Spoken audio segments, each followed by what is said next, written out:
it's Deborah from the attic, and today I have the latest Simon Says stamp kit. This is the November 2019 kit, and I'm going to reserve the lollipop that's just for me. We've got a collection of pom-poms, and then there is this set of 21 bright watercolours. There are even 2 little foam applicators inside. Then there are a pack of 12 exclusive watercolour cards called Winter Thanks. I'm just flipping through these now so you can get an idea of the range that's available. And they will work perfectly with your little set of watercolour paints. The paper pack is 6 by 6 inches and it's single-sided sheets, which I'm just flipping through for you here, and these are by Moda Scrap and they're called Forever Green. There are even some larger sentiments on one of these sheets which will make really quick and easy cards, and I'm sure we will use one of those when we make our cards today. Next I want to show you the wafer thin die. This is called Ho Ho Dear Circle and it's beautiful. We have a sheet of masking paper and then we come on to the stamp. This is fantastic. It's got so many little woodland creatures in it and banners with sentiments. And finally we have 4 sheets of cardstock. For card 1, I want to get started right away with these watercolours, and I'm going to see what these applicators can do. They're foam applicators, they're not brushes, and they've got quite a pointy end. The lid of the watercolours has got some very useful indentations which you can use for mixing colours.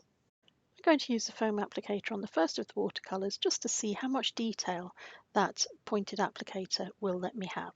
And once I've got lots of pigment onto the little tip, I can brush it onto the back of one of the watercolour cards.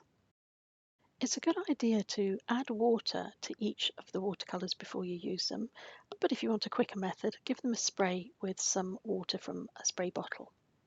Give the paints a little moment to absorb the water, and that means that you'll maximise the pigment available to use on your brush.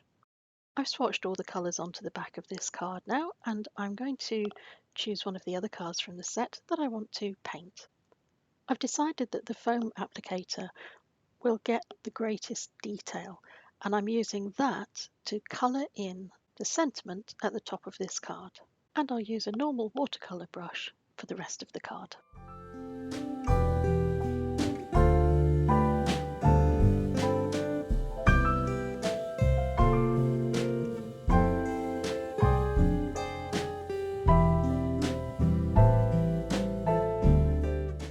Finished painting my card now, and I want to mount this onto a piece of the green cardstock that came in the kit. So I've cut a piece of green card to size and left just enough room so that it will create a nice thin green frame around the outside of my painted card. And I'll glue that onto the base and my card will be complete. For card 2, we're going to use this really gorgeous little die. But we're not going to use it as a die. We're going to use the outside frame. I'm going to go around that with a very light pencil mark because I'm going to use that to help me create a wreath, and I'm going to use some of the leaves and some of the foliage from the stamp set. I've mounted up all of the smaller pieces of foliage and I've selected a brown, a green and an orange ink pad. I'm going to stamp into the ink pad and then transfer it onto the card, and I'm going to use a mixture of first and second generation stamping at the top and the bottom and the left and the right of my circle. The generation stamping just means you put it down more than once without re-inking it. So you can see I get a bold image and then I get lighter images around it. The reason for going top, bottom, left and right on your wreath is because it gives you a good foundation to get an equal wreath shape. I'm using a mixture of all of the other stamps that I've got ready on my blocks, and this is not a precise science. Once you've got your top, bottom, left, right branches in place, all you're doing is filling in the gaps. Once I'm happy with how my wreath looks, and once I've given my card a little bit of time to dry, I'm going to use my eraser just to get rid of the very faint pencil line that I started with. I'm going to add a sentiment in the middle of this circle using the archival ink called Potting Soil that I used for some of the branches around my wreath. I'm going to pop that right in the centre. At this point you could say your card is finished, but if you want to add a little bit of extra something, use any crystal drops or little dome drops that you have just to add a little sparkle around the outside of the wreath. I'm using 2 little bottles here that I got in another kit, and they are copper and bronze. And that is my card complete. I'm going to set that aside now to dry. For card 3, I'm going to use some washi tape to mask off the sides of one of the cards that I'm unlikely to use for painting, but I want to use the watercolor card. So I've put these pieces of washi tape down to protect the elements of my card where I don't want to get any ink or embossing. I'm using some of the little leaves that I've mounted onto some blocks, and I'm using a plain watermark embossing ink. And it's very difficult for you to see this on white card, but let me see if I can show you where these leaves are when I throw some white embossing powder all over them, and they show up now. And that makes it easier as well. If you want to add more leaves to your card, you know where you can stamp them without risk of covering over any you've already done. I'm going to remove the washi tape before I heat set the leaves, because there's a risk that the washi tape could buckle or the glue could transfer to my card, and I don't want that. Hopefully you can see these a little bit now that they've been heat set. I'm going to replace both strips of washi tape to where they were before, because again they're going to act as a mask and prevent some of the watercolour that I'm about to use from flowing into areas of the card I don't want it to go. I'm adding water, just plain water, to the top of my card, and I'm going to go around the leaves, so this isn't a general wash of water. I'm being careful in how I position it. I'm adding the water to slightly below the halfway point of my card, and then I'm going to take one of the oranges. I'm going to use the little capsules in the lid of the watercolour set, and I'm going to add red into one of the other little capsules as well. So I'm going to get my paints as ready as I can before I add them to my card. I'm going to start at the top of my card and add the colours. I'm going to keep my card at a slight angle to encourage the colours to flow into the water that I've already saturated the card with. Sometimes the colour takes a little bit more persuasion than at other times, and I'm going to be very careful that I go around the leaves that I've embossed. Now that I have a little bit more paint on the card, it's easier for you to see what I mean about going around those leaves. But as I work down the card, at the bottom, I'm going to paint in the colour of the leaves. So I'm going to try and create an effect where there's colour at the top in the background, and then as the card drifts down to the bottom, the colour transfers to the leaves. And I'm going to try and fade that paint very, very gently, the closer to the bottom of the card we get. Once I've finished my painting and allowed it to dry a little, I can remove the washi tape and we have a nice clean frame. I've got some black ink and I've got a little sentiment from the stamp set, which I'm going to add to the bottom of my card. And to complete this card, I'm going to cut down the sides just a little bit, add some glue to a piece of green cardstock, and glue my design onto my card base. And with that, it's finished. For card 4, we're going to start with one design and end with a different design. It's going to involve this gorgeous little die with the deer, and I'm using some washi tape. You might recognise this from the card that we've just finished because I use things time and time again, and I'm going to put it down onto one of the pieces of cardstock so that I know it will cut out exactly where I want to cut it out, and then I'm going to run it through my Sizzix die cut machine. I'm going to remove the washi tape, I'm going to remove the die cut itself, and then I'm going to pop the pieces out. Isn't that just gorgeous? My original plan was to put it onto the Desert Storm cardstock, but this is a bit faint. All the colours work beautifully together, but the design doesn't quite work. I persevered and I used some black ink to add a banner directly under the circle where my deer is. Then I was going to proceed with my original design idea, which was to put this on a mat and cut out the banner design. But when I looked at this against a black background, I thought it made a huge difference. So then I started playing with other colour backgrounds to see, is there one that would be better than my original plan? I decided in the end, black was the best way to go. I also abandoned the idea of cutting out the banner, because with a black background, I could stamp into the centre of the banner using black ink. And doesn't that look better than if I had put it on the Desert Storm coloured cardstock? I'm going to add some glue to the reverse of this, and I'm going to stick everything down on my black card base. And the card looks so lovely, it's going to be very difficult to resist using this deer die cut in every future card, but I promise you I will resist. So that brings us on to card 5, and this will be a very quick card to make. I'm going to cut out this sentiment that says Season's Greetings, and I'm going to take one of the strips of paper that was left over from the previous card that I made, that lovely light green with the little deers all over it. I'm going to take a piece of the dark green cardstock, and I'm going to attach my Season's Greetings sentiment to it and then glue it down onto my base card. I want to add a little bit of blingy woohoo to this card, so I'm going to take a clear cosmic glitter pen. This is a Nuvo pen that I'm going to use. I'm going to colour in the little deer. And it's difficult to show you, but he has got a little bit of shininess to him. For our next card, I wanted to select one of the little images and then make sure that I had a circle that would be large enough to go around the outside. Now these ones have got stitches on the inside, these dies. I don't want stitches to appear, so I'm going to use this instead as a template, and I'm working on the reverse of the masking paper, and then I'm going to cut it out by hand. Now that also means that I will give myself more of a hand finished look to this card, which actually will fit with my vision of how I hope it will turn out. So I'm using a black StazOn ink, and I'm inking up the image of the deer, and I'm going to stamp that down onto the reverse of the magic masking paper, and I'm going to cut it out. To get into these smaller pieces, I'm going to use my scalpel, but before I cut out the rest of the deer, I'm going to go at this circle. Now I've left myself a big gap around the outside because I want to make sure I give myself enough space to ink without going outside of the circle shape, and you'll see what I mean when I make the card.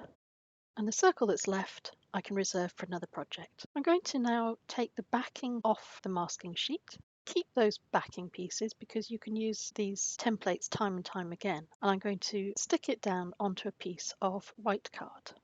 I'm using a pokey tool to release the backing paper from the back of my stamped deer, and I'm going to position that in the centre at the bottom of my white circle. Now I'm taking two inks. One is a light pink and the other is a lavender. Just use whatever you have in your stash. And I'm going to ink up one area to the top left of the deer in that sort of pink, and the rest of the circle I'm going to ink up with the lavender colour. I'm going to blend in both colours until the inside of my circle is covered. And the best bit is always the reveal when you take away the masking. I've left a beautiful space there for my deer, and I'm going to reserve him on the masking tape because I may use him again. The circle is revealed as well. I'm going to take some black StazOn ink and I'm going to ink up my deer, and very carefully I'm going to ink into the gap left by the masking. And that's perfect.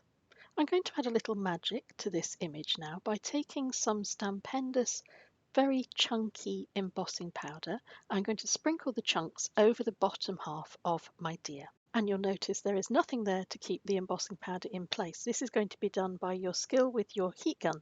I'm putting this onto its highest setting. I'm getting it to the ouch stage on my skin before I even begin to go near my cardstock. And I'm going to heat it very carefully from underneath, keeping the gun at a good distance so it doesn't blow the embossing chunks away. And gradually you will see these begin to melt, and when you see them melt, you know they have adhered to the card, and if you want you can switch to heating them from above the card. This is a lovely technique I first saw done by Wendy Gage of Cardio Cards. Now I can add a sentiment. I've chosen the word hello, and I'm going to use black StazOn ink, and this is going to go in the top left corner in the eye line of the deer. And with the design complete, it's ready to be mounted onto a card base. I'm going to return to the gap of my circle that I created earlier. I have a dry wipe, and I want to show you there's going to be no cross-contamination of colours. The previous colours have dried. I now have a very soft colour of green. Just use whatever you have in your stock, and I'm going to add this to the outside of the circle this time. So I'm not going to take the ink all the way into the centre. I want to leave that clean. I'm going to peel away the masking paper, and again I'm going to reserve this by replacing the backing paper onto the reverse of this.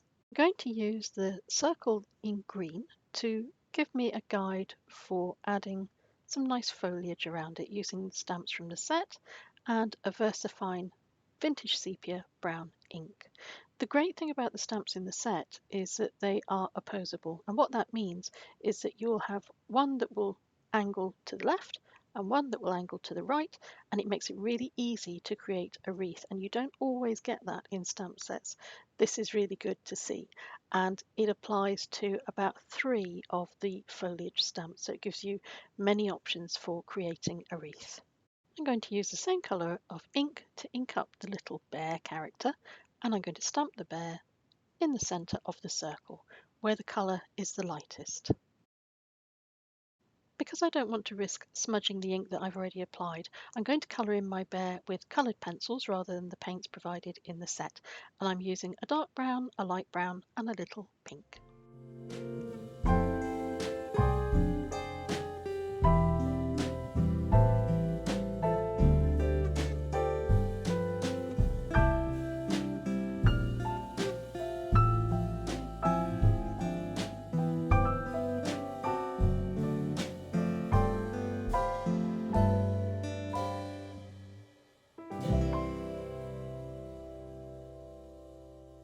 I'm going to use the same colour of ink to stamp the heart from the set, and I'm going to colour this in using 2 different colours of pink, a light and a dark. I'm going to put the light in the centre and the dark around the outside. And then I'm going to cut it out. I want to show you that although the sentiments in the set curve upwards like a smile, you can manipulate them onto a stamp block in such a way that they curve down the way, and that fits much better with my bear sitting on the foliage. I have one final detail to add, but before I do that I want to take a little bit of glue and glue my design onto one of the Desert Storm colours of cardstock below, and I'm going to leave it with a tiny little border around the edge. It fits in very nicely with the colours that I've used for the bear and with my sepia ink stamping. I'm gluing the heart that I cut out earlier down onto the paws of the bear, as if the bear is holding the heart over its tummy. And to complete the card, I'm going to add some glossy accents just onto the heart. And with that detail, our card is complete. For card 8, I really wanted to use the wood in a way that would tie in with the stamps for the birch trees. And although I think birch trees work better if they're a whiter colour or a creamier colour, I just couldn't resist using this beautiful paper in this way. So I'm using black stays on ink, and I'm stamping out my trees, and I'm going to cut them out, and I'm also going to cut out the little notches from the tree trunks, as you can see here. I'm working on a piece of the Desert Storm cardstock, which I've cut down to be a standard 5.5 by 4.25 inch cards, and I'm going to use my deer again. I thought I might, it's just too tempting not to. I'm going to stick him down at the centre, slightly to the left of my card, and I'm going to take a Distress Oxide ink, this one is called Stormy Sky, and I'm going to apply some around the outside of my cardstock. Now I'm switching to dried marigold, and I'm going to apply this around the top of the deer. I want the deer to have an ethereal, ghostly sort of look on this card, and this is going to help me achieve that effect. And finally I'm going to apply some shabby shutters at the bottom. I don't want to use a very dark green, I just want a hint that this is foliage and maybe a forest floor.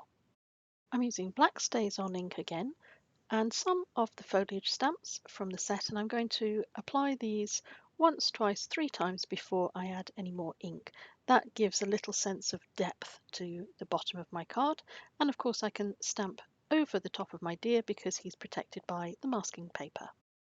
And now everything looks gloriously messy, but let's take away the masking paper for the deer. There's a gap left, and I'm going to reserve my deer again, so into that gap I'm going to stamp my deer with the black stays on ink again, and my deer really does seem to glow on that card. I've brought back in my birch trees and I've positioned them over the deer to give me a clue as to where I want to stamp my sentiment that says you're one of a kind. And next I want to add some depth to my trees, so I'm going to cut some foam squares in half and I'm going to apply them to the reverse of my birch trees. And then I can glue them down onto the front of my card, and anything that hangs over, like a little bit at the bottom there, I can just snip that away with some scissors. I want to make my deer stand out a little more, so I'm using a China marker pencil, this is like a white pencil, to colour in some of the dominant areas of the chest, the ears and the stomach of the deer. Next I'm taking a glue dot pen and I'm going to add little dots of glue all around the deer as if it's a halo. And then I'm going to add some glitter over the top of my glue dots. and I hope you can see the shimmer around my mystical deer. Moving on to card 9, I'm starting with Festive Berries Distress Oxide ink, and I'm going to ink up a big circle on the piece of white card that I'm working on, and I'm also going to add some red to both sides. And our card is done. No, it's not. Not really. I've got a little bit more to add, and it's this little chap who is just gorgeous. I love this die cut. I've cut this from a piece of white cardstock, and I've also cut it down the sides to make sure that we can see the red below. I've chosen a sentiment, and I'm going to use black archival ink to ink this up, and I'm going to stamp Thinking of You directly below the deer. And of course we can't miss out using those beautiful little red pom-poms. A little spot of glue on the deer's nose, and I can stick the pom-pom on there and leave it to dry. And I think this is going to be my Christmas card this season because I just love how simple that card is. Do you remember the circle that was reserved from an earlier card? Well, here it is again. I'm going to use this. I'm going to put it onto a piece of the grey cardstock. I'm going to use the Festive Berries, and I'm going to ink around the outside of this circle this time so that my ink will appear on the grey card. I'll pop the circle away so you can see the glow of red that we've created, and then I'll replace it ready to start inking up. I'm going to use embossing ink, and I'm going to use white embossing powder, and I've laid out some of the foliage stamps on my stamp in such a way that I can stamp several of them in one go, and I'll stamp top, bottom, left, right to help me balance out my foliage. My stamping is finished, so now I can remove the circle and I can take my white embossing powder and I can sprinkle it over the foliage. I want to add a sentiment before I emboss this, and I've taken one of the sentiments and I'm going to cut this down so that I can layer it with the heart below, and that will make a nice sentiment right in the middle of my circle. And when I've decided how I want it to look, I will add it to my stamp block and stamp it down and cover it with white embossing powder. I've now heat set this, and I've also cut a little piece away from the left hand side, and I'm going to glue this down onto a white card base with the white left-hand margin peeking through. I've got some red Nuvo drops, and I'm going to add these all around the outside of my circle. And I love the gentle combination of white and grey and red. I think that works really beautifully for this season. I'm going to complete this card by adding a little bit of shimmer using a clear shimmer pen to the centre of the heart. So now I'm going to leave you with some close-ups of all of the cards that we've made today. I'm going to say thank you very much as always for your time, and until we meet again, take care.